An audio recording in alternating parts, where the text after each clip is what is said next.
kuatkan hatimu, percayalah padanya,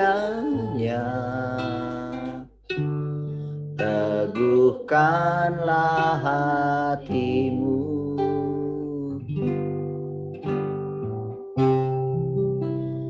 Nantikanlah Tuhan, akuilah Dia,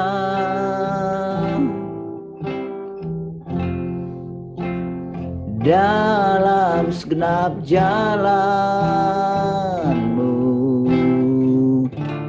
rasakan kasih-Nya.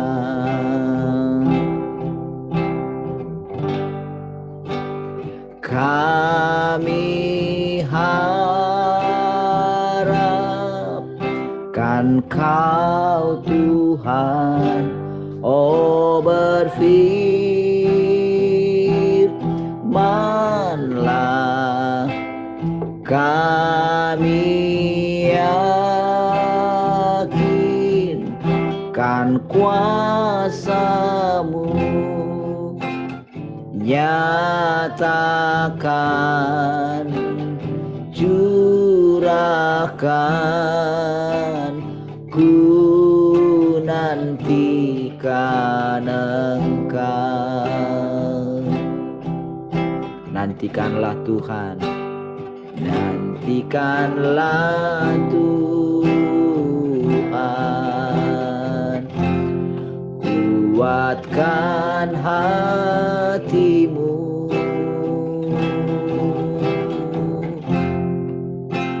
percayalah padanya, teguhkanlah hatimu.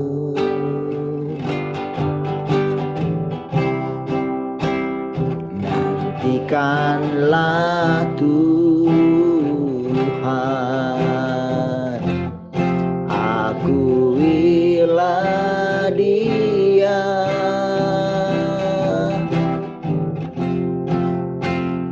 dalam segenap jalanmu,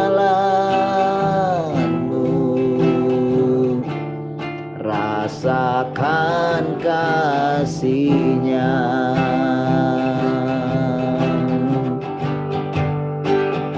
Kami harapkan Kau Tuhan, oh berfirman-Lah, kami yakinkan kuasa-Mu, nyatakan, curahkan, ku nanti Engkau. Kami harapkan Kau, kami harapkan Kau Tuhan, oh berfirman-Lah, kami yakinkan kuasa-Mu, nyatakan, curahkan, ku nantikan Engkau. Nyatakan, nyatakan, curahkan,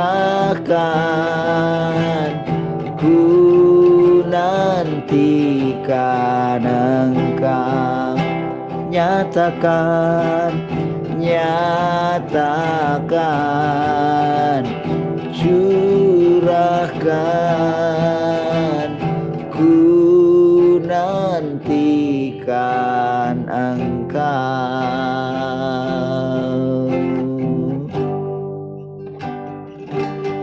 haleluya. Oh, oh, kami nantikan Engkau Tuhan, kami rindukan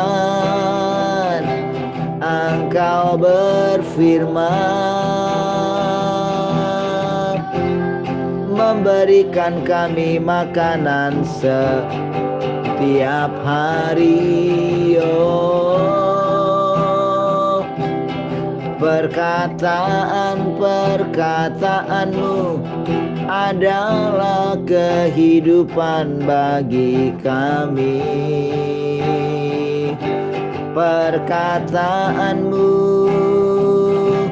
adalah kebenaran, adalah jalan bagi kami Tuhan.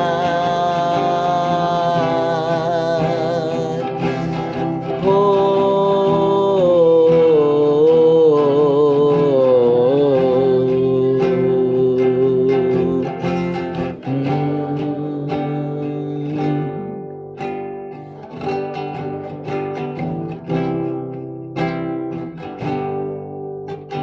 di hati inilah rumahmu, di hati inilah baitmu,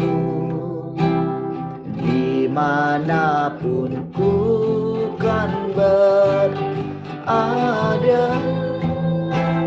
senantiasa Kau pun ada.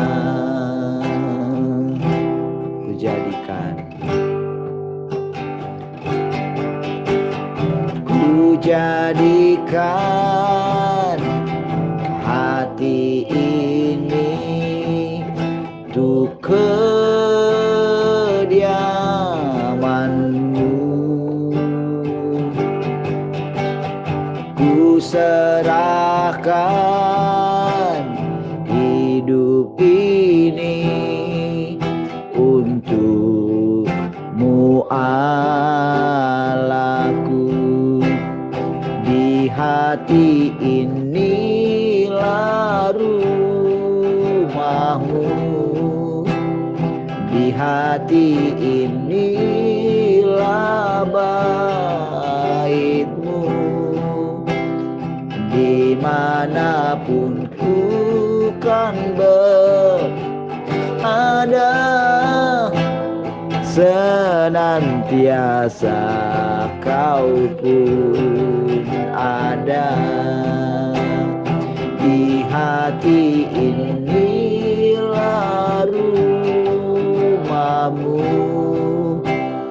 di hati inilah baitmu, dimanapun ku kan berada, senantiasa Kau pun ada. Di hati inilah rumahmu, di hati inilah baitmu, dimanapun ku kan berada, senantiasa Kau pun, dimanapun ku kan berada, senantiasa Kau pun ada. Dimanapun Kau kan berada, senantiasa Kau pun. Oh,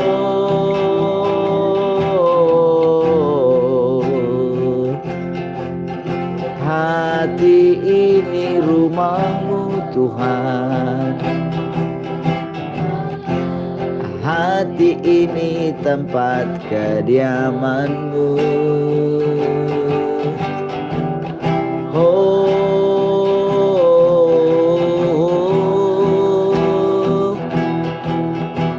kami mengasihi-Mu.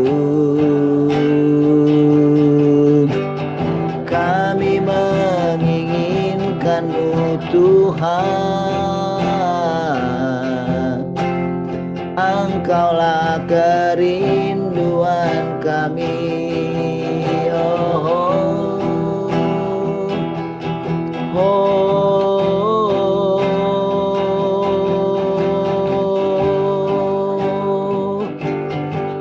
Kasih-Mu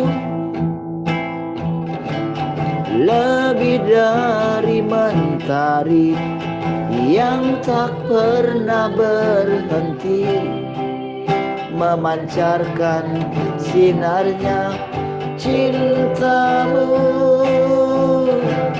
Lebih dari samudra, tenggelamku di dalam kesetiaan-Mu. Sekali lagi katakan, kasih-Mu lebih dari mentari yang tak pernah berhenti, memancarkan sinarnya cinta-Mu. Lebih dari samudra, tenggelamku di dalam kesetiaan-Mu, Tuhan. Terima kasih atas cinta-Mu. Katakan terima kasih. Terima kasih atas cinta-Mu. Terima kasih atas cinta-Mu.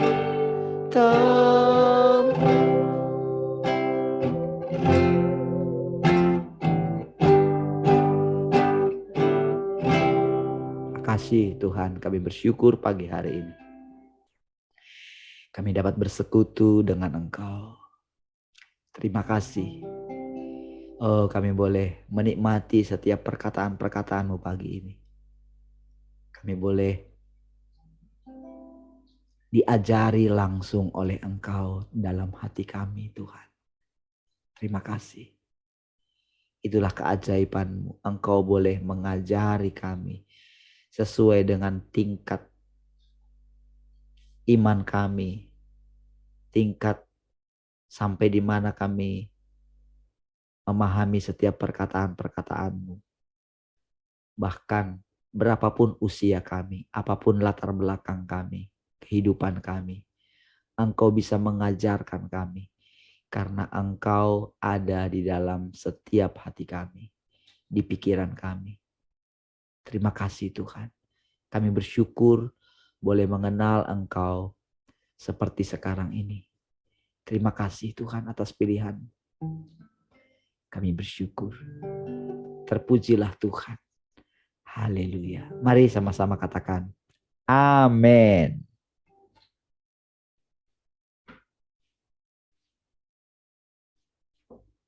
Baik. Puji Tuhan. Haleluya. Sekali lagi shalom semua.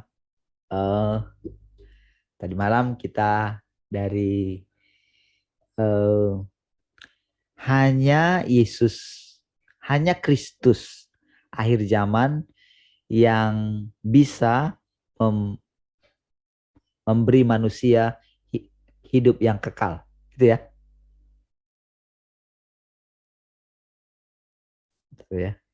Cara lihat judulnya gimana nih? Sebentar, adakah? Jangan sampai.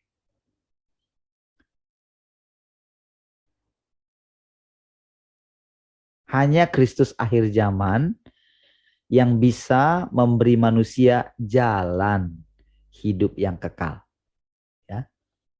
Bukan hidup yang kekal ya, jalan, gitu ya. Nah, saudara, kenapa bisa memberikan, kenapa Kristus akhir zaman, ya? Karena ibaratnya dalam satu perjalanan yang panjang,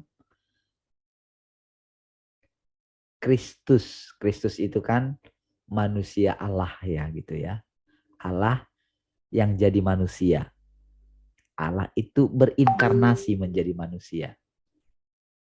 Ya, kebenaran itu sudah istilahnya menjadi eh, kepercayaan kita ya, atau kita sudah pegang teguh itu gitu. Oke. Nah, dia sudah pernah datang jadi manusia. Itulah Kristus mula-mula, kira-kira begitu ya, memulai pekerjaannya. Nah, disebut Kristus kan dulu kan disebut juga Yahweh kan gitu kan. Kalau Yahweh itu dia itu roh Allah yang berbicara kepada manusia tertentu. Ya kan? Kepada nabi-nabinya. Lalu nabi-nabinya itu menyampaikan kan gitu ya. Tetapi Allah itu tidak sepenuhnya menguasai hati dan pikiran manusia itu gitu. Tidak diharapkan jadi nabi itu hanya penyampai pesan gitu. Oke?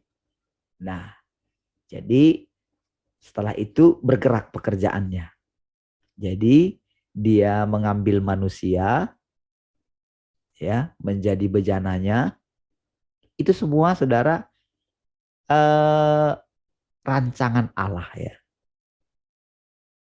Istilahnya dia melakukan itu, iya pasti seperti itu gitu. Itu caranya. Jadi sebetulnya tidak akan gagal.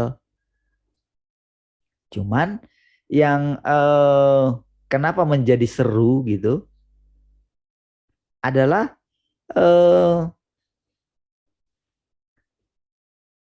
karena manusia itu yang dipilihnya itu belum punya pengalaman. Pengalaman perjalanan loh maksudnya. Jadi dalam hal ini pekerjaan itu baru, walaupun dia Allah, dia memang membuat dirinya ya harus seperti itu gitu. Ya. Nah, jadi itu berhasil.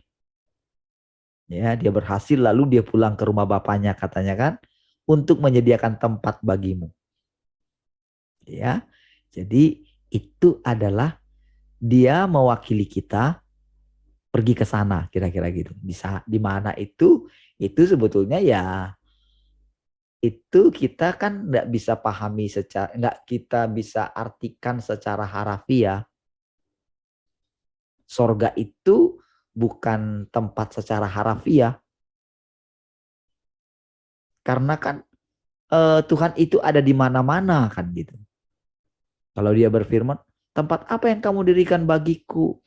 Aku nggak bisa dimuat oleh satu tempat gitu. Oke, namun dia berfirman mengenai anaknya itu, yaitu Yesus, ya. Dia firman. Jadi ketika dia berfirman itu anaknya, inilah anakku, maka eh, pengertian kita larut di situ. Padahal kan dia juga esensinya tetap Allah itu. Ya, yang proses seperti ini yang sulit diterima oleh orang-orang di luar orang Kristen gitu. Konsep ini. Karena dia nggak mau percaya. Ada yang menghalangi dia. Itu langsung dihalangi oleh si jahat itu gitu, ditipu. Roh agamawi menipu dia. Termasuk menipu orang-orang Yahudi juga ya. Orang-orang Israel gitu. Para ahli Taurat. Justru para ahli Taurat itu yang tidak mengenal jalan itu gitu. Berikutnya juga begitu. Yang paling sulit menerima itu ya orang-orang yang sangat kuat memegang kepercayaan agamanya gitu. Selalu begitu kan, setiap aliran itu kayak melahirkan satu agama. Nah, memang di negara kita ada 6 agama yang diakui gitu. Tetapi sebetulnya sekte-sekte yang ada itu sudah kayak seperti agama. Misalnya antara karismatik dengan Protestan, Pentakosta dengan Protestan awalnya. Pentakosta itu sudah jadi kayak agama. Gitu. Di agama lain juga ada aliran-aliran. Makanya yang pimpinan yang secara umum misalnya kekristenan gitu. Karena pada waktu itu agama tradisi gitu ya. Agama Protestan itu yang menguasai dunia persilatan kekristenan, maka gerakan-gerakan berikutnya dianggap sebagai enggak seperti itu Kristen. Nah, gitu loh. Kan gitu. Kristen itu loh kayak gini loh. Padahal begitu semua orang baca di dalam Alkitab itu tidak mewakili semua gitu loh. Lalu muncul lagi karismatik. Lalu muncul lagi gerakan-gerakan berikutnya yang boleh dikatakan menghakimi gerakan sebelumnya. Karena kan datang gerakan yang baru. Tapi gerakan yang baru itu selalu apa ya? Mengalami kerugian gitu. Kerajaan Allah itu selalu mengalami kerugian karena dipegang oleh manusia gitu. Ya. Nah, jadi kenapa dikatakan Kristus akhir zaman? Ya, karena itu adalah pergerakan Allah berikutnya. Nah, Kristus akhir zaman itu walaupun sama esensinya, kan sama. Misalnya kita bilang gini, kalau kita percaya misalnya kita mendoakan siapapun, kalau dia menyebut Tuhan, kita ikuti caranya dia, orang itu bisa merasakan Tuhan yang sama. Jadi ketika misalnya kita sebut, oke, sekarang ayo kita doa kepada Allahmu ya. Kamu kan yakin kan Allah pencipta itu kan ada kan? Ayo kita bilang sama dia. Pasti dia akan merasakan. Pasti. Oke. Namun ketika kita bilang kepada dia, kamu tahu nggak? Allah itu sudah menjadi manusia. Dia menjadi manusia. Nah, itu yang pada saat disitulah dia langsung ditentang. Iya, kalau kita masih bilang Tuhan, kalau misalnya lagu Kristen itu tidak ada kata Yesusnya, orang-orang Muslim enak saja menyanyikan. Wiranto misalnya, berapa kali dia menyanyikan lagu-lagu rohani kan? Bagi Tuhan tak ada yang mustahil. Itu dia nyanyikan dari awal. Karena saya temukan, oh enggak ada kata itu ya. Yang ada kata Tuhan saja. Kan Tuhan itu kan universal ya. Gitu. Nah, jadi mereka suka mendengarkan lagu-lagu yang seperti itu. Makanya lagu-lagunya Ebit G.Ade kan, itu kan ketika dia berbicara mengenai Tuhan yang ada di sana, ya kita bersujud. Yang terbaik hanyalah segeralah bersujud. Bersujud itu kan sebetulnya kan menurut mereka itu kan sholat ya. Kan bersujud kan, itu intinya kan. Melakukan gerakan-gerakan itu gitu loh. Nah orang jadi apa namanya alergi dengan itu gitu. Sebetulnya eh, orang-orang orang-orang yang sudah jadi Kristen dari misalnya kepercayaannya tadi Muslim, mereka tetap melakukan sholatnya, tidak masalah juga, ya, tidak masalah. Nah, jadi disitulah sebetulnya eh, kepercayaan kita juga, iman kita itu dibawa ke dalam satu kebebasan gitu. Nah, jadi ingat ya, di situ masalahnya sebetulnya. Jadi mereka tidak mau menerima, ya, tidak mau menerima bahwa Allah itu berinkarnasi menjadi manusia, yaitu Yesus. Itulah yang disebut Kristus. Gitu. Oke, nah, jadi berikutnya kalau dikatakan Kristus akhir zaman, ini langsung sebetulnya syak bagi orang-orang tertentu. Apalagi ini Kristus akhir zaman ini. Karena mereka pikir itu berbeda.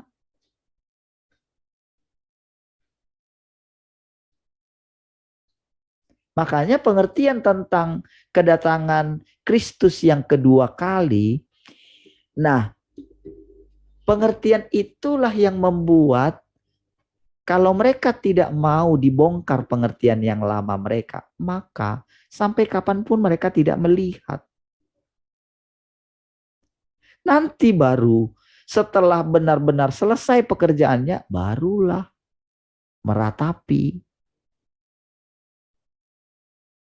Kan disitulah mereka itu akhirnya juga mengejar orang-orang percaya,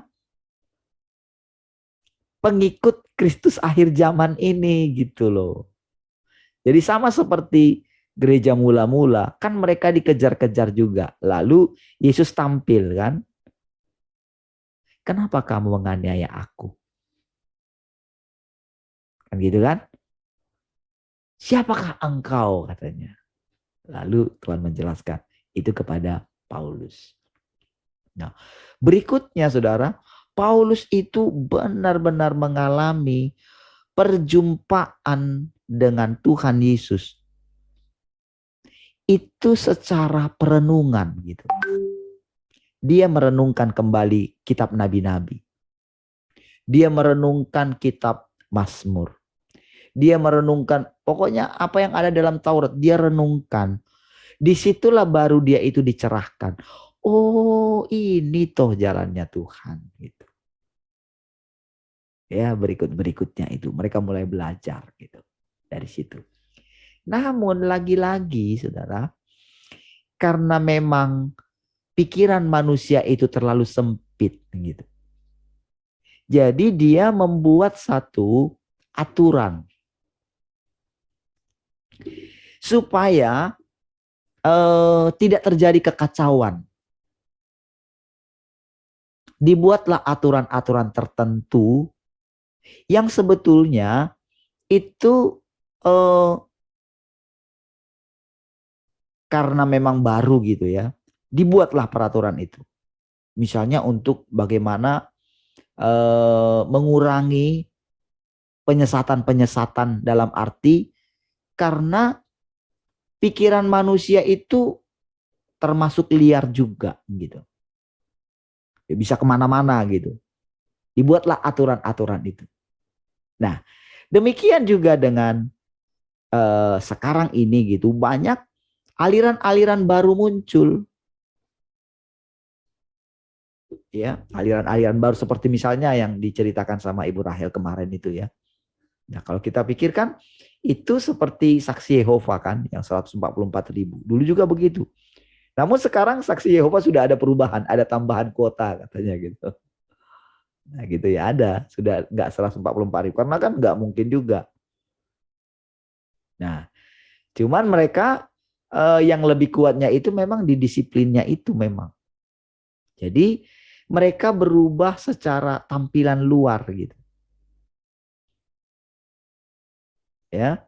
Dan kalau memang itu dilatih kan bisa gitu. Dilatih disiplinnya, dilatih ininya, dilatih kesabarannya gitu kan. Itu kan latihan-latihan untuk marketing kan juga seperti itu kan. Bagaimana supaya diterima. Oh, kalau ditolak misalnya datang ini ngomong ditolak, saya memperhatikan mereka mengalami banyak ini juga ya perubahan gitu. Bagaimana caranya untuk mendapatkan konsumen gitu. Nah, jadi kan di dunia kan itu dipelajari. Nah, kalau mereka mau berkembang, jadi mereka terus belajar gitu untuk mengembangkan itu, gitu, ya. Nah, jadi sekarang dia datang kembali, ya, dia datang kembali itu, tetapi kedatangannya ini eh, itu memang benar-benar dia itu menjumpai orang-orang tertentu, ya, dia menjumpai itu pasti memang orang-orang yang merindukan Tuhan gitu.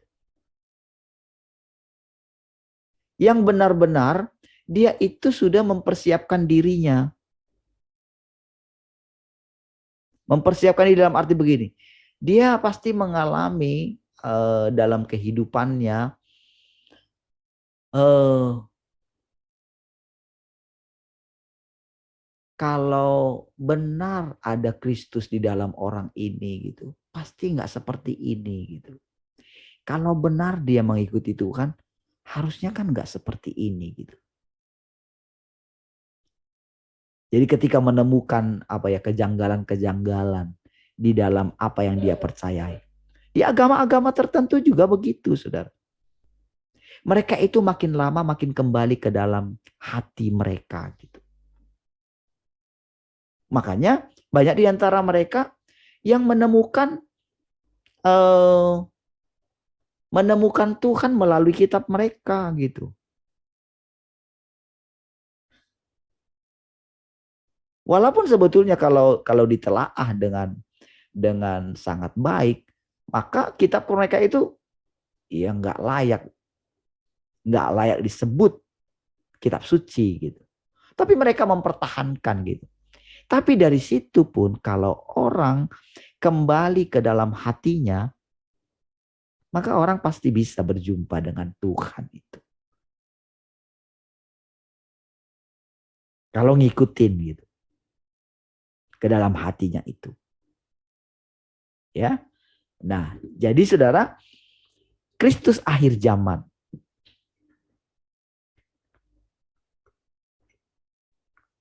Jadi esensinya sama.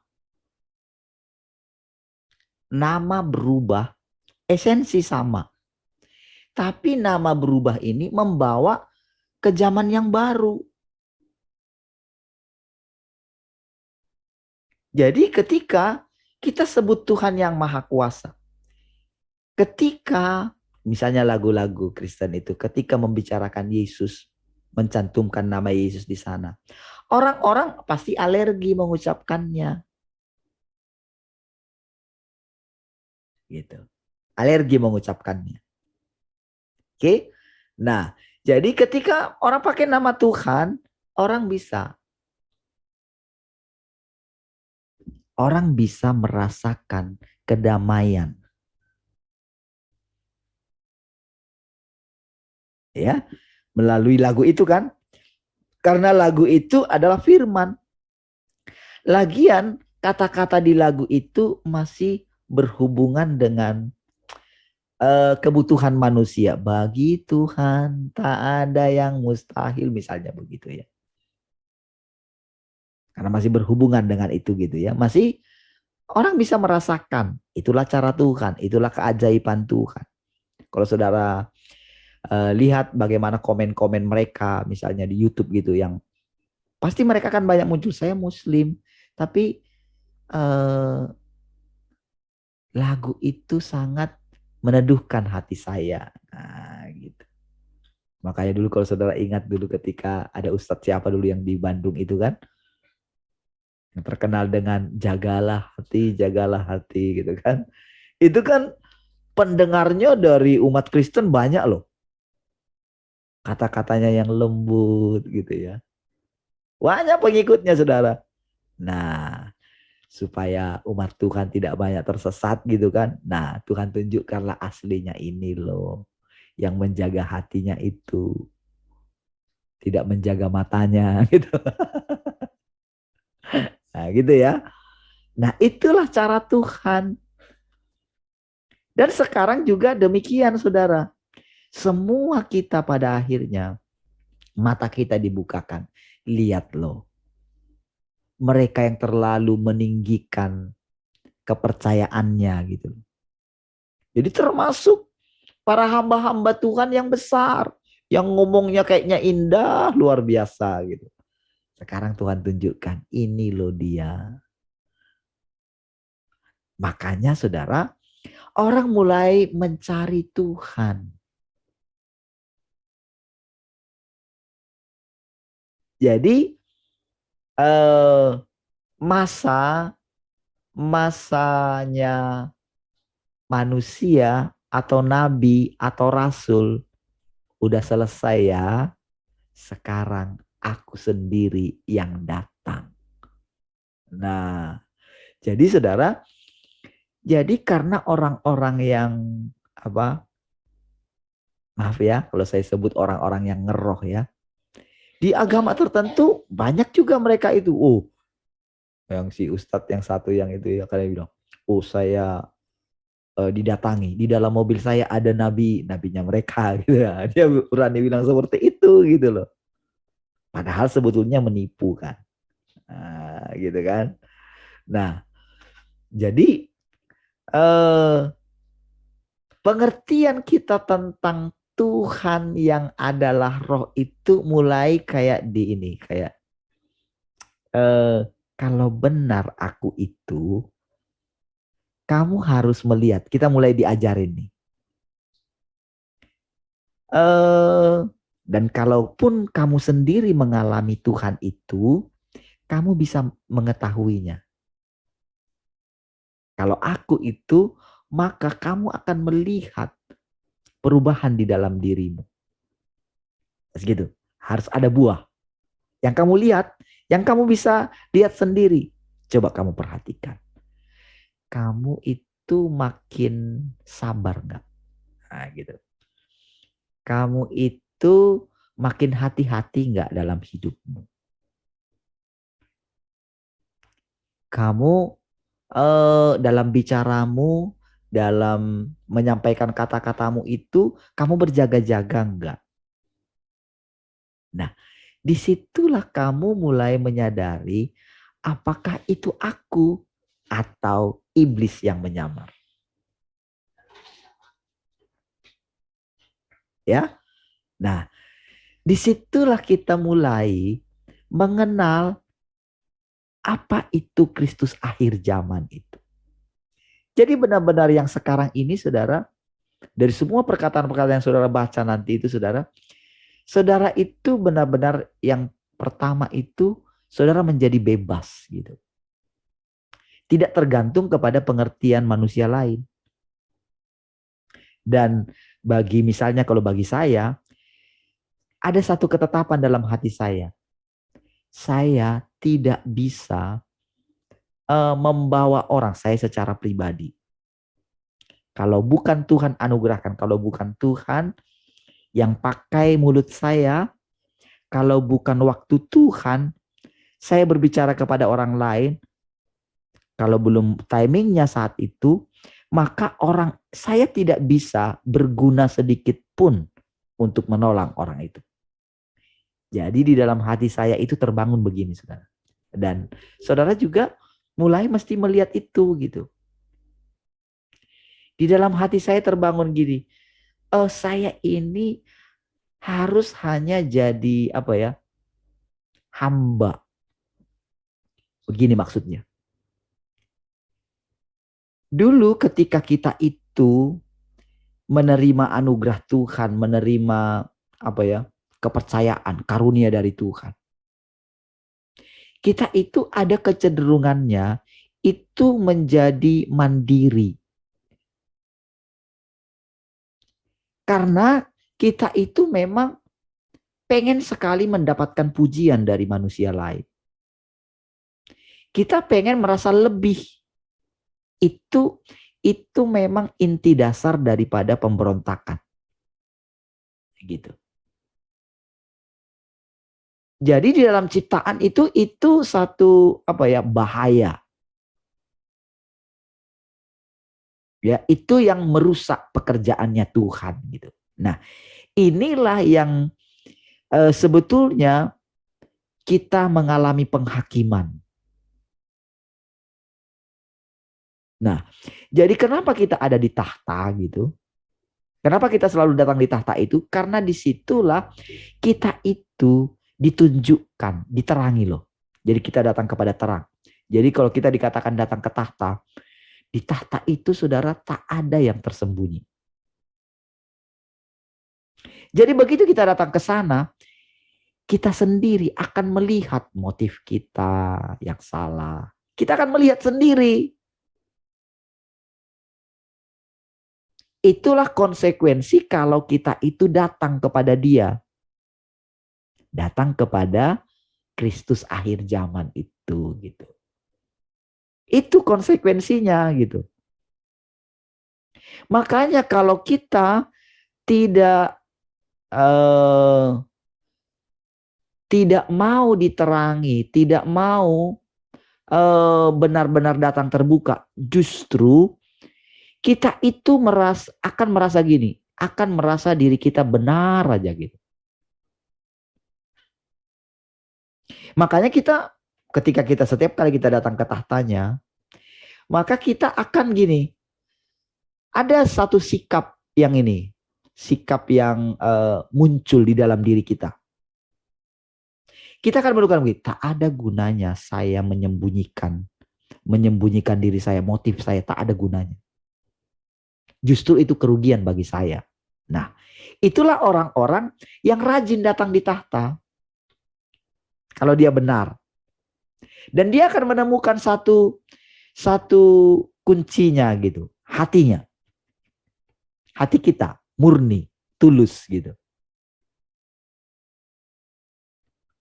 Jadi perjalanan kita itu yang panjang ini, itu adalah perjalanan bagaimana kita ditaklukkan dan menaklukkan diri kita gitu.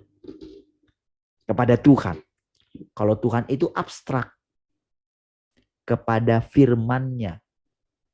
Tapi kalau kita tidak tahu firman-Nya, kita nggak berjumpa dengan Tuhan. Yang kita jumpai itu Allah bayang-bayang. Makanya orang yang tidak bisa curiga dengan perkataan yang baru ini, dia curiga. Jadi roh curiga itu dari si jahat gitu. Dia selalu menghalangi. Itu sisi negatifnya. Jadi dia itu kayak punya satu kerajaan. Dan Tuhan izinkan dia punya kerajaan itu. Supaya orang yang mau datang kepada Tuhan yang benar ini boleh melihat kontrasnya. Sama dengan kita sekarang. Jadi untuk mengetahui apakah kita benar-benar sedang bersekutu dengan Allah yang benar, dengan Yesus yang kita terima dulu gitu ya, dalam hati kita percaya, kita mengikuti, atau kita menerima Roh Kudus gitu kan. Kan ketika kita lahir baru kan, kita kan benar-benar mengalami perjumpaan dengan Tuhan toh. Iya kan? Iya dong, mana mungkin kita pungkiri gitu. Tadinya kita nggak ada istilahnya suka baca Alkitab, lalu kita bisa baca Alkitab. Apakah itu karena kita? Itu kan pekerjaan Tuhan toh. Misalnya saya ketika pulang kampung, tiba-tiba saya harus buang semua kaset-kaset dulu yang saya suka, saya buang. Terus setelah itu saya jadi sungguh-sungguh gitu.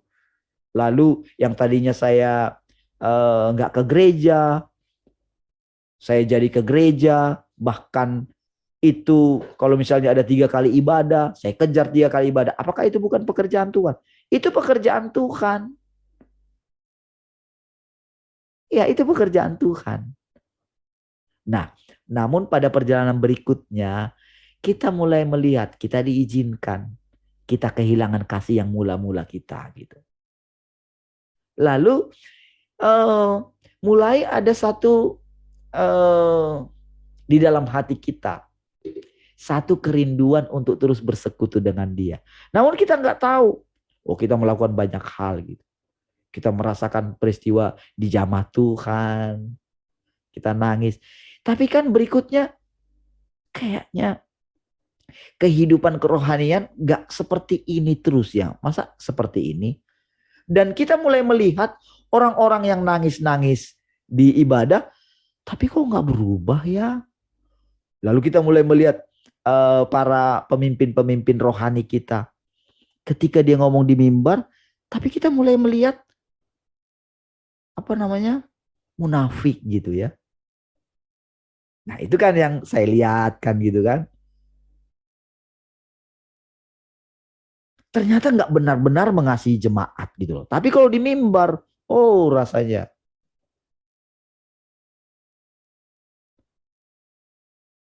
Tetapi ketika kita melihat pada kenyataannya, nggak bisa seperti ini.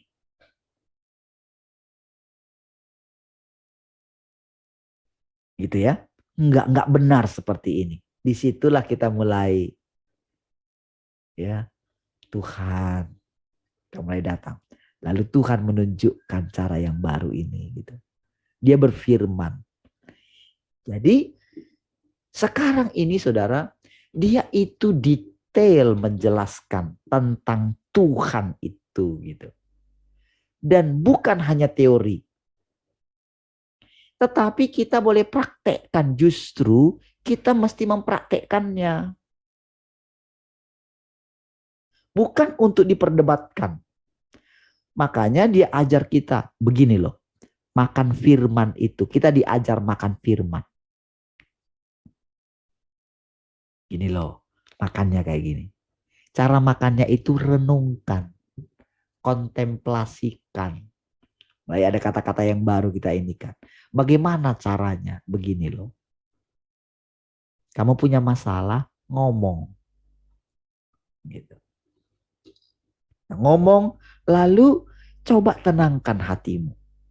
Karena waktu kita dalam ketenangan lah, maka kita mendengarkan ada suara. Oke. Nah, berikutnya kita mulai mendengarkan suara-suara yang kita pikir itu suara Tuhan. Karena biasanya itu ya baik gitu kan.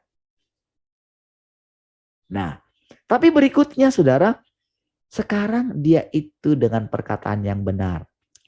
Sekarang kamu mesti mengenali bagaimana cara mengenalinya. Begini loh. Nah, inilah yang kita diajar setiap hari. Dan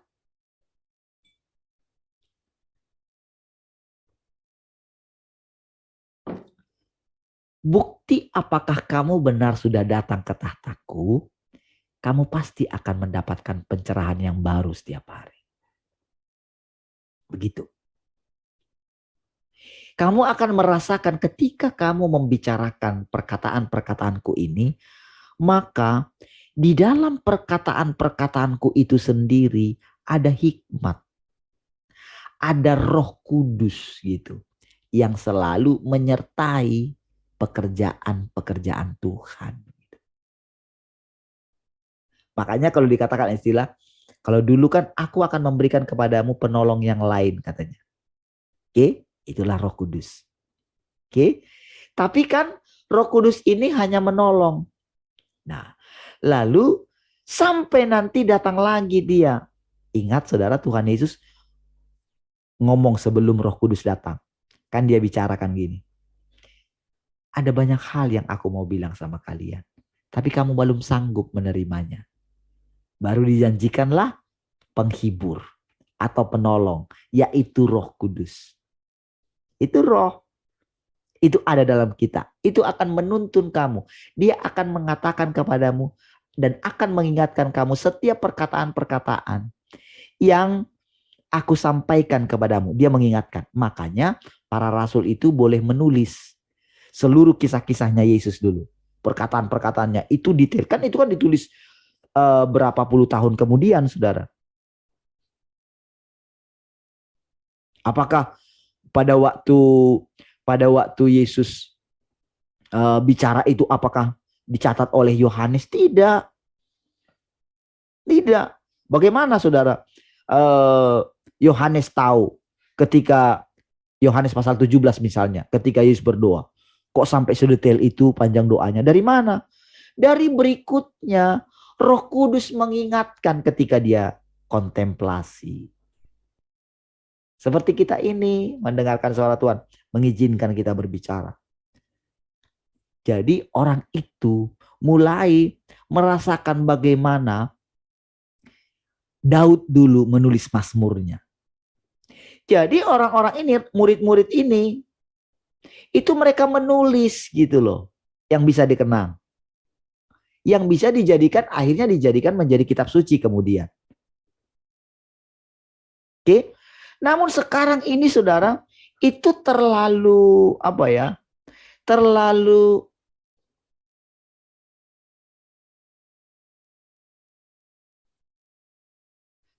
sedikit untuk mewakili Tuhan yang maha luas itu gitu. Jadi sampai-sampai dia harus berfirman, itu aku akan menuliskan di dalam loh hatimu katanya. Itulah pengajaran-pengajaran Bapa. Nah, dengan berfirman dia dulu, di masa yang lampau dia berfirman. Jadi ketika di zaman sekarang kita mengingat perkataan itu, maka kita akan mengatakan, oh ini ya maksudnya. Tuhan itu mengajari kita. Tua, muda, besar, kecil. Lalu kan kelompok-kelompok manusia kan sudah mulai meluas. Ada yang dia SD saja, atau SMP saja, SMA saja, atau sudah kuliah, S1, S2, S3, bahkan mungkin dia mencapai tingkat tertentu gitu ya. Atau ada orang yang tidak sekolah, yang tidak punya pendidikan. Apakah Tuhan bisa mengajar mereka? Bisa. Bisa.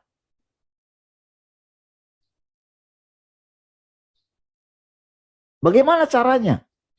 Bahkan orang yang buta, buta sekalipun bisa diajar, bisa. Yang nggak bisa mendengar, bisa.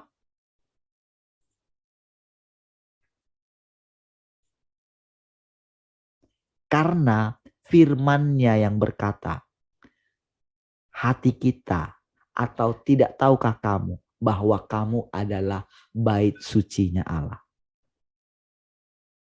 Tahu nggak? Lalu orang yang mendengarkan perkataan itu, oh begitukah? Jadi ternyata hatiku ini bait sucinya Tuhan kah?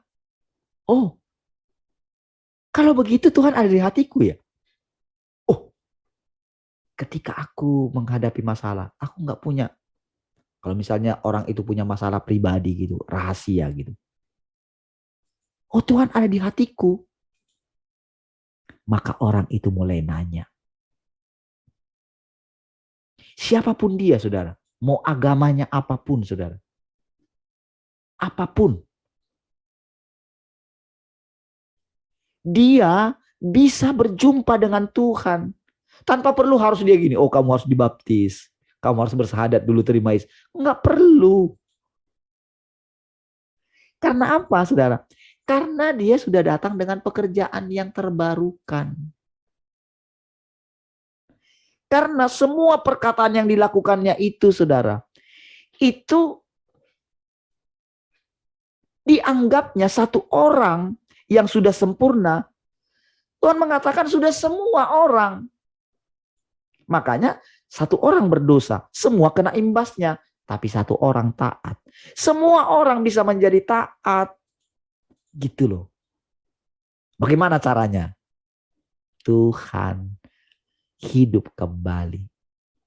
Sekarang dia itu mulai hidup kembali di dalam setiap manusia. Makanya dikatakan hidup di antara kita. Jadi sekarang kita nggak bisa lagi bilang, oh aku sendirian di rumah. Nggak bisa lagi. Kenapa? Lah Tuhan bersama dengan kita.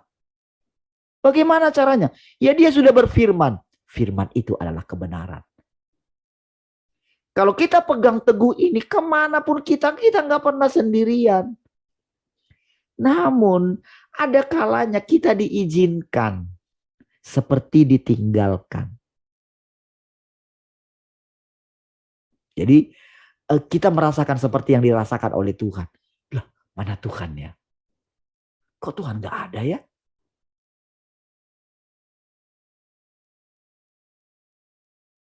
Nah, di taraf itu saudara, kita mesti begini. Kalau dulu pernah Yesus melakukan, kepadamu kuserahkan nyawaku. Jadi saudara, kita nggak perlu nunggu mati, kita nggak perlu nunggu disalib baru ngomong itu. Kapanpun kita bisa ngomong itu. Dan itulah puncak yang diterima di hati kita, yang kita terima. Dalam penderitaan yang amat sangat pun saudara, kita nggak tahu berbuat apa-apa. Kita nggak tahu lagi. Ngomong saja sama Tuhan. Tuhan, kepadamu kuserahkan nyawaku. Kepada orang-orang yang sekarat, saudara bisa bilang seperti itu.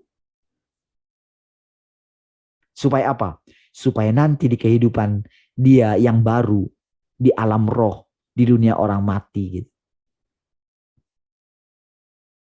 Saudara, kenapa disebut dunia orang mati? Apa bedanya dengan orang-orang yang pernah menerima hidup?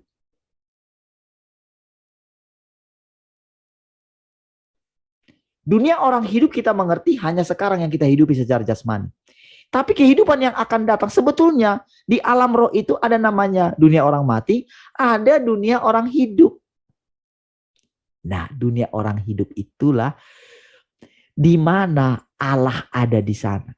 Namun Allah ada di sana itu bukan kayak yang dibayangkan orang. Oh, mereka akan melihat Tuhan berjalan secara fisik. Bukan begitu. Itu tetap ada dalam hati mereka. Karena pikiran mereka tetap ada. Kan tidak mati pikiran mereka. Jiwa mereka tetap hidup gitu. Ya. Nah, jadi itu mereka lanjutkan pengenalan mereka, pengajaran mereka. Kalau mereka mendengarkan perkataan yang baru ini, maka mereka juga dibawa. Cuman sama seperti kita sekarang ini kan, ketika kita ditaklukkan ini kan, banyak hal kan. Bener nggak ini ya? Bener nggak ini ya? Ketika hati kita mulai ragu, nah disitulah kita keluar. Lalu kita datang lagi kepada Tuhan. Kita diajarin sampai begini saudara. Sampai kita nggak bisa memungkiri kalau benar memang Tuhan itu sudah jadi jalan. Sudah jadi kebenaran. Sudah jadi hidup kita. Itulah artinya perkawinan anak domba. Kawin anak domba.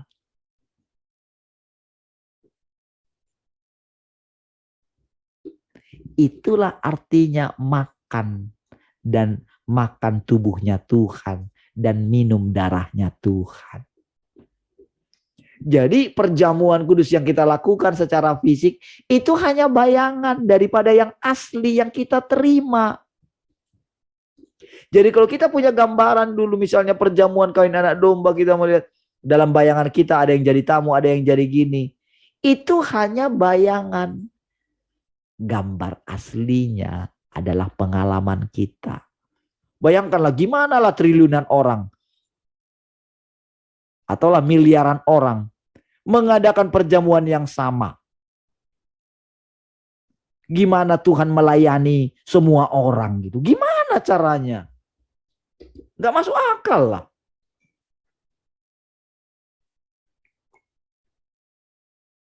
Makanya kemajuan teknologi membantu kita untuk memahami bagaimana sebetulnya mekanisme daripada alam roh itu. Kita jadi mengetahui. Jadi setiap firman yang diucapkan itu kita jadi mengerti. Oh ini maksudnya toh. Jadi saudara, ayat-ayat perumpamaan-perumpamaan Tuhan yang dalam kitab Wahyu, semua itu dijelaskan secara detail. Dari generasi ke generasi, sampai ke generasi kita ini.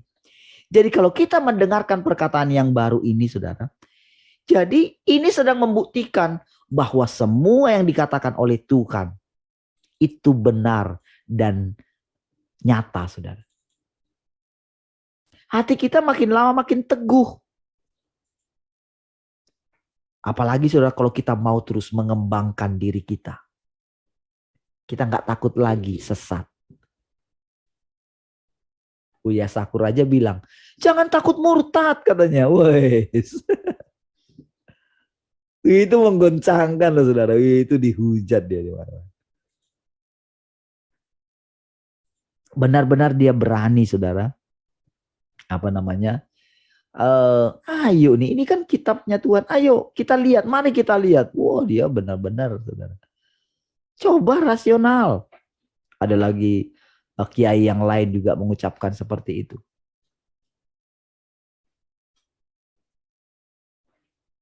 Ada yang satu yang menggoncangkan juga. Siapa itu ya? Dia bilang begini. Di dalam Quran tidak ada ayatnya yang mengatakan kalau Tuhan itu ada katanya. Wais. Itu benar-benar saudara. Tapi begitu dijelaskan, iya benar. Dia mengutip apa? Aku ada, maka aku ada katanya. Wais. Kalau dia nggak mengucapkan itu, jadi firman perkataan. Jadi sekarang ini saudara, perkataan-perkataan Tuhan, firman Tuhan. Kakak sekolah ya? Jam? Hah? Oh ya? Jam berapa berangkat?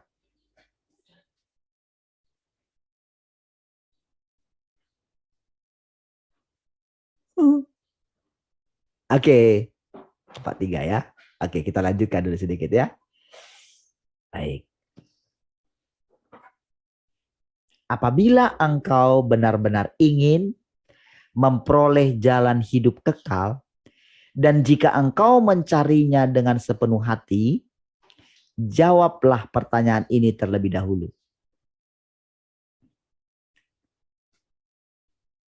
Jadi ada dua hal ya. Sekarang mari kita bersama-sama bersekutu tentang kedua masalah ini secara terpisah. Yaitu tentang, kemarin itu tentang apa? Jalan hidup yang kekal, tentang apa lagi? Nanti di sini ya. Pertama, gini. Apabila engkau benar-benar ingin memperoleh jalan hidup kekal, dan jika engkau mencarinya dengan sepenuh hati, oke, jawablah pertanyaan ini.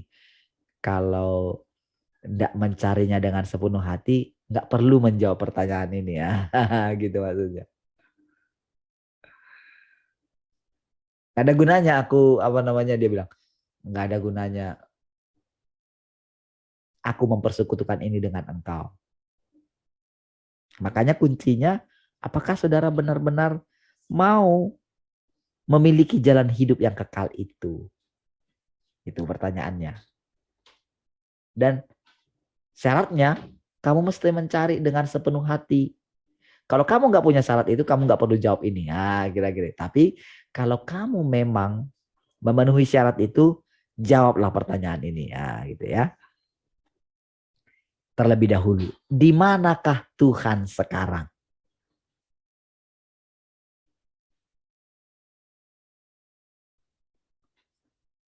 Apa yang kita jawab?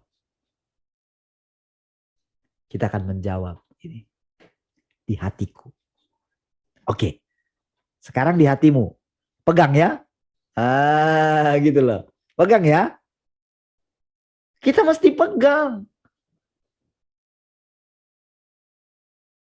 Jadi nggak, kita langsung teringat dengan perkataan Tuhan. Kalau ada orang yang mengatakan Tuhan ada di sini, jangan percaya. Karena akan datang nanti orang yang buat mujizat. Sehingga mereka akan diikuti. Bahkan orang yang membuat mujizat itu pun nggak sadar kalau dia itu menjadi musuh daripada kerajaan. Dia nggak sadar loh.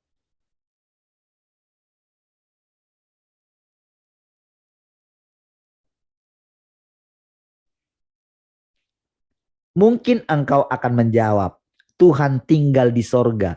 Tentu saja. Gitu kan. Dikasih opsi ini. Ya, saya juga mau mengatakan seperti itu.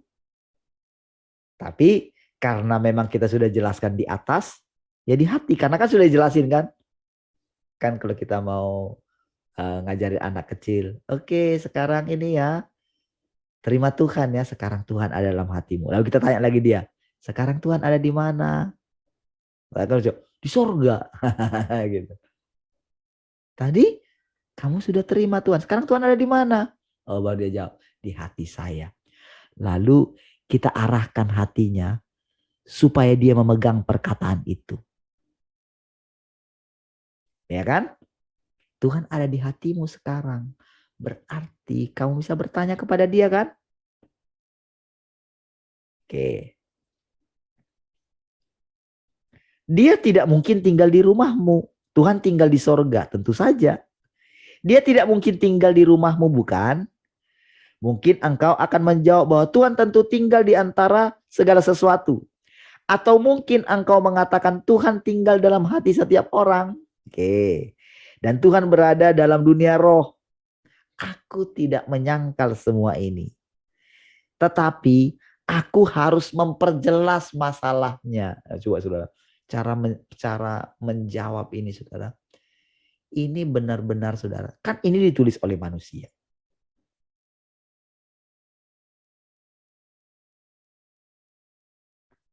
Tapi saudara,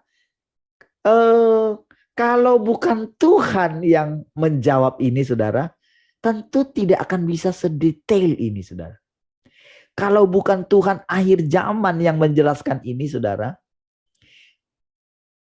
nggak akan bisa bahasa sedetail ini saudara. Dia mengetahui semua pertanyaan-pertanyaan dalam setiap hati manusia. Jadi mewakili setiap pertanyaan kita, keraguan-raguan kita. Jadi kita itu sampai begini, sampai kita itu apapun masalah kita, itu bisa dijelaskan loh. Itulah bedanya saudara. Tuhan yang kita percayai secara roh yang kita terima dengan yang sekarang tetap juga secara roh, tapi dia itu kayak ada di depan kita jadi sahabat kita. Jadi dia angkat kita, dia bersihkan kita gitu dari semua rasa bersalah kita gitu. Lalu dia bawa kita di hadapan dia. Dia buat kita benar-benar tidak memikirkan hal yang lain yang oh Tuhan itu terlalu tinggi, terlalu agung, nggak bisa melihat kesalahan kita gitu ya. Dia lakukan semuanya demi kita gitu. Dan dia bawa kita kepada kesadaran itu. Sampai nggak ada tuduhan-tuduhan dalam hati kita. Sekalipun pada kenyataannya mungkin kita masih melakukan banyak kesalahan. Tetapi ketika kita sudah dipilih untuk datang di hadiratnya, itu benar-benar saudara kita dimandikan dia. Dikuduskan dia. Sampai tidak ada cacat dan celah. Di mana kita nggak bisa mencapai itu. Kita bisa mencapai itu hanya karena kita berani mempercayai perkataan itu. Kuduslah kamu katanya. Jadi perkataan kuduslah kamu itu adalah perkataan sekaligus di dalamnya itu mematahkan semua pikiran-pikiran kita, tuduhan-tuduhan dalam pikiran kita. Itulah arti perkataan itu. Kuduslah kamu. Jadi ketika dikatakan kuduslah kamu, pergilah dan jangan berbuat dosa lagi. Itu bukan nasihat saja, bukan. Apakah perempuan itu jadi nggak berbuat dosa lagi? Mungkin masih dia ini, tapi saudara, perkataannya Tuhan jangan berbuat dosa lagi, itu mengikat dia. Sehingga dia nggak bisa lari kemana-mana. Jadi perkataan yang kita terima setiap hari itu mengikat kita. Mengurung kita, saudara. Oh, si jahat itu, saudara, itu makin lama dia nggak bisa lagi, saudara, mencengkeram kita, nggak bisa lagi menipu kita. Tipuan-tipuan si jahat bagaimanapun melewati kemewahan dunia atau apapun, nggak bisa nipu kita lagi, saudara. Karena perkataan Tuhan sudah mengurung kita. Begitulah prosedurnya, saudara. Ya, mari kita baca selanjutnya. Tidak sepenuhnya tepat mengatakan bahwa Tuhan tinggal dalam hati manusia. Nah, lihat itu, saudara. Tetapi juga tidak sepenuhnya salah. Ketika mendengarkan perkataan ini saudara, disitulah kita membenarkannya. Karena apa? Karena begitu kita keluar dari area, misalnya ketika kita merasakan Tuhan begitu dekat dalam hati kita. Tapi begitu disentil dengan masalah kecil, kayaknya kita lupa kalau Tuhan ada dalam hati kita. Ketika kita sangat berdosa, misalnya ingin melakukan suatu kesalahan gitu ya, kita rasanya kok nggak ada ya rasa takut akan Tuhan yang tadi itu. Ketika kita sudah melewati misalnya. Nah, disitulah saudara, kita melihat perkataan ini benar. Sehingga kita begini, ketika kita melihat diri kita gitu ya, kita perhatikan gitu ya, panjang malam, panjang hari kita lakukan ini, kita bertemu dengan orang gitu ya, kita mengucapkan sesuatu gitu ya, kita mengikuti dorongan dalam hati kita, ternyata salah. Lalu ada tuduhan, oh kamu akan begini, kamu salah begini, kamu salah begini. Lalu dengan perjalanan waktu, karena kita mengingat perkataan, Tuhan sudah mendapatkan saya. Kalau saudara pegang perkataan itu, maka saudara akan bisa menjalani hidup saudara terus gitu. Karena hidup kita panjang, kekal.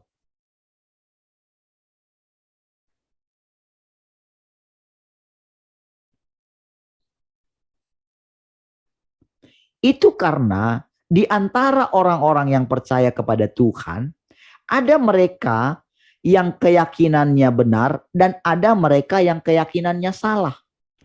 Ada mereka yang berkenan di hadapan Tuhan dan ada mereka yang tidak berkenan di hadapannya. Ada mereka yang menyenangkan hati Tuhan dan ada mereka yang dibencinya. Saudara, perkataan ini saudara, dulu saya tidak mengerti perkataan begini. Tuhan mengasihi Yakub, tetapi dia membenci Esau. Dulu saya nggak mengerti. Kan Tuhan kayaknya nggak adil. Disinilah kadang kita itu ketika kita melihat, kenapa ya orang ini? Dia nggak ingat ya dulu. Kenapa ya kok ketika dia mengucapkan firman, kenapa dia nggak sadar ya pada kehidupan nyata? Kenapa? Kenapa dia pintar berkhotbah gitu? Rasanya kalau kita dengarkan perkataannya kok rasanya nggak ada yang salah. Kenapa ya? Nah, gitu. Kita membandingkan dengan diri kita yang rasanya gitu ya. Kalau kita misalnya nggak berani mengatakan sesuatu kalau kita nggak melakukannya gitu. Tahu nggak? Itu Tuhan yang membuat semuanya. Ada orang yang dipilihnya, ada yang tidak dipilihnya. Nah, ini sudah bukan ranah kita lagi. Makanya Tuhan marahkan sama Petrus itu karena dia kepoin Yohanes kan. Karena dia sudah bilang, "Oh, kamu akan memberikan tanganmu untuk diikat," gitu kan. Wah, rasanya dia itu pikiran dia, mungkin apa yang dialami oleh Yohanes mungkin sama kali ya. Apa yang akan terjadi dengan dia? Wah, karena dia mikir begini, engkau nggak adil lah Tuhan. Coba dia mau ini cek dulu gini, apa yang akan terjadi kepada Yohanes ini. Dia cek gitu loh. Makanya jawaban Tuhan sama dia, kalau aku mau dia hidup, kau pikir dia kan ini gitu kan? Ya pikirannya Petrus begini, kok aku masa depanku kok suram ya, masa depanku kok diikat gitu kan, diwawancara gitu. Nah karena apa ya, karena Yohanes itu sangat dekat, nah, coba aku tanya deh gitu, apa kira-kira yang terjadi dengan dia gitu. Kalau aku mau dia hidup sampai aku datang, itu bukan urusanmu. Urusanmu ikutlah aku. Yang seperti inilah sering kita saudara dipermasalahkan. Saudara, dulu ketika saya keluar dari gereja itu saudara, saya ngomong kayak gini ketika lewat terus dari situ saudara, dari depan gereja itu, karena kan harus melewati gerbangnya kan. Saya ngomong sama Tuhan, Tuhan, kalau aku masih bisa melihat gedung ini berdiri teguh sampai berapa bulan gitu ya, Kalau aku masih bisa lihat Teguh berdiri, berarti aku tidak mengetahui tentang anugerahmu. Di situ sudah ada itu perkataan itu, saudara. Dan tahukah saudara apa yang terjadi? Begitu kami tinggalkan, rasanya saudara mereka melejit dengan jiwa-jiwa terus. Iya, di mana-mana. Wah, rasanya, oh, sehingga saudara, kami yang keluar itu, wah, itu benar-benar merasa gimana gitu ya. Apalagi saudara melihat berikutnya, saudara, kami tercerai-berai malahan. Saya justru mengatakan begini, ngapain lah dulu kami keluar gitu. Ngapain lah dulu orang-orang ini keluar gitu. Kalau toh sama saja. Kembali seperti itu, kembali ke laptop, ngapain meninggalkan itu? Mending aja di situ.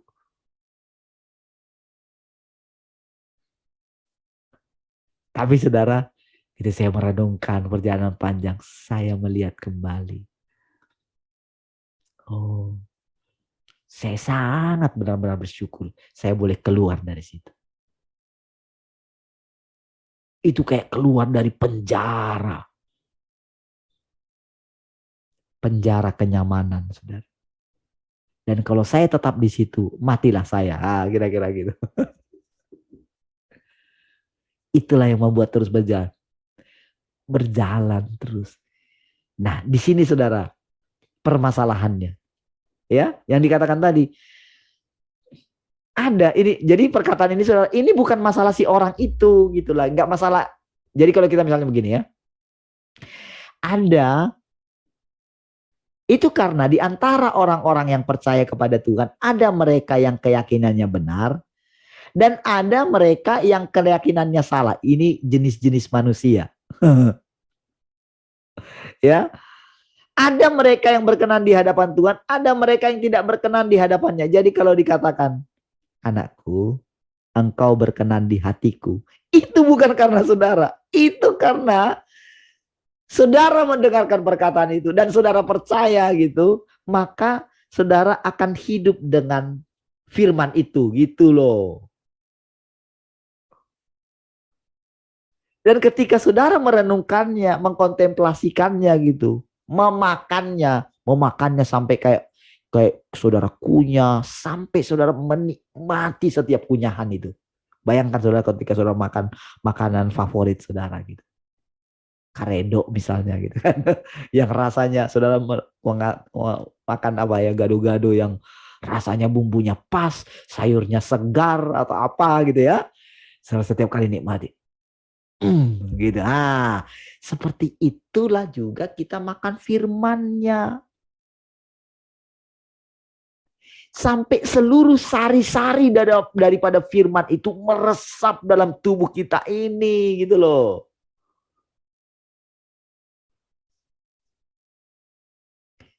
Sampai kita itu memperoleh kekuatan gitu. Itulah yang membuat kita hidup selama-lamanya. Jadi perkara hidup yang kekal itu bukan perkara yang sederhana. Itu perkara yang sangat dalam sekali. Sudah jam 6. Saking dalamnya sudah sampai jam 6. Besok kita lanjutin ya ibadah raya ya. Saya percaya saudara. Oh saudara. Perkataan-perkataannya itu saudara. Menyemangati kita saudara. Menguatkan kita. Meneguhkan kita. Aduh. Semakin memperjelas. Kalau Tuhan itu nyata. Kalau saya bisa menjelaskan seperti ini saudara. Saudara Tuhan memaklumi. Kalaupun ikut campur di dalamnya pikiran saya saudara. Percayalah saudara. Saya pun terus duduk di kaki Tuhan. Ya, apa namanya ya? Yang benar itu adalah kita selalu menjaga hati kita dan pikiran kita. Kita selalu berjaga-jaga. Ketika kita berjaga-jaga, saudara, Tuhan dengan senang hati menunjukkan kalau ada motif kita yang salah. Kalau itu bukan dari Tuhan, Tuhan akan menunjukkan kepada kita. Itulah yang membuat kita tetap tinggal di dalam rumahnya Tuhan. Di dalam hatinya Tuhan. Dan itu juga yang membuat Tuhan senang ada di rumah kita ini. Kalau dulu saudara, Tuhan itu karena keterbatasan, karena pikiran daripada manusia pada waktu itu kan tidak muhrim misalnya gitu dengan Maria gitu ya. Sehingga dia sekali-sekali saja datang ke situ gitu. Tapi cukup sering juga, tapi istilahnya tidak bisa terus ke sana. Walaupun sebetulnya dia sangat merindukan orang-orang seperti itu, tapi karena jenis kelamin gitu. Pikiran orang gitu. Tapi sekarang saudara, tidak ada batasnya lagi saudara. Ketika kita mulai menemukan Tuhan, menemukan wataknya yang sesungguhnya, maka lama-kelamaan hati kita ini, yang walaupun dia berhak atas rumah kita ini, tetapi tetap saudara, kuncinya ada di dalam kita, kita pegang kuncinya. Kunci kerajaan sorga itu. Artinya, kita tetap yang membuka hati kita kalau dia itu mau bicara dengan kita. Dia tetap kita yang membukanya. Keputusan ada di tangan kita. Tapi tahukah saudara, ketika kita makin menyerahkan hidup kita kepada Tuhan, maka saudara, ini loh Tuhan kuncinya. Kapanpun engkau Tuhan mau datang di sini, ini loh kuncinya. Aku taruh di bawah keset ya Tuhan. Kapan saja. Itulah namanya gayung bersambut dengan Tuhan, saudara. Makanya saudara, ketika dia mengatakan aku sudah mendapatkan engkau, ya Tuhan, aku bersyukur aku boleh mendapatkan engkau dan didapatkan oleh engkau. Itulah gambaran antara Kristus dengan mempelainya. Oh, itu satu hal yang luar biasa. Saya berharap saudara, semakin hari saudara, kita menikmati kedalaman hubungan ini dengan Tuhan. Mari kita berdoa. Terima kasih Tuhan, kami bersyukur pagi hari ini. Engkau meneguhkan hati kami. Terima kasih Tuhan buat setiap perkataan-perkataan-Mu. Kami bersyukur. Engkau mengasihi kami. Maka kami bisa mengasihi Engkau. Sepanjang hari ini. Sepanjang hari yang luar biasa. Kami menikmati kasih-Mu Tuhan. Terpujilah Tuhan untuk selama-lamanya. Mari kita semua yang mengasihi Tuhan sama-sama katakan. Amin. Baik, puji Tuhan. Tuhan Yesus memberkati semua.